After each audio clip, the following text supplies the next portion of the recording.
I'm afraid we've run out of time on this question. Gentlemen, that's all the time we have during this hour. It's gone quickly. We want to make sure that both candidates have time to take one last opportunity to let everyone here know where they stand on education. And because Rory Reid chose to open first, he will begin the closing.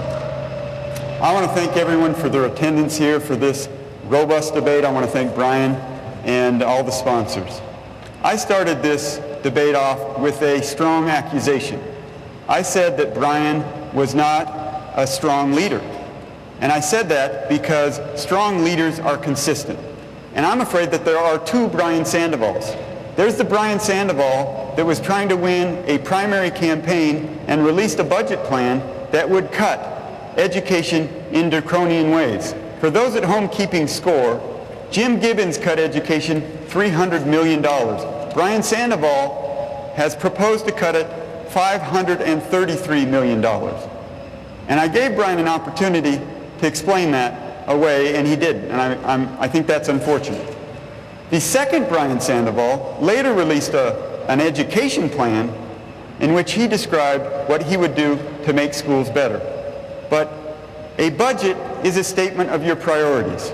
You can't do the nice things he talks about in his education plan if you cut it the way he did in his budget plan. They are inconsistent. And Nevada needs a leader that is an advocate for education and that consistently says that education is foundational to our future. And that's what I say. We will never have a first-rate economy in Nevada if we continue to accept second-rate schools. Education is key to the development of our economy. Companies that might be considering Nevada will not come here if they do not think we have an educated workforce. The executives of those companies will not bring their children here if they do not believe that their children can get a good education in our state. And if less than half our kids are graduating from high school, we need to be ashamed of ourselves. We need to build education so that we can build our economy and put our people back to work. And now, Mr. Sandoval, your closing statement. Thank you very much. And again, I'd like to thank everybody who's attended this evening. I'd like to thank Channel 8, the Las Vegas Review-Journal, and again, Mr. Agassi for sponsoring this incredibly, incredibly important event. I'm going to finish where I started.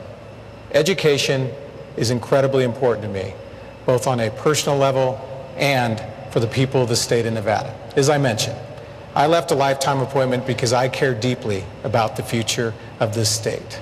And I think it's important, given the graduation rates that we've had and the test scores that we've had, we need to do something different.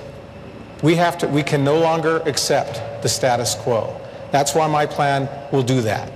My plan calls for real accountability, real choice, real local control, ending teacher tenure, and ending social promotion.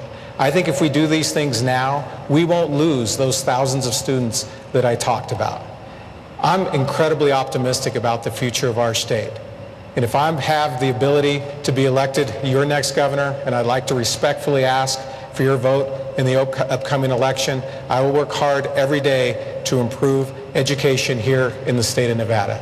So God bless all of you, and God bless the great state of Nevada. Thank you very much.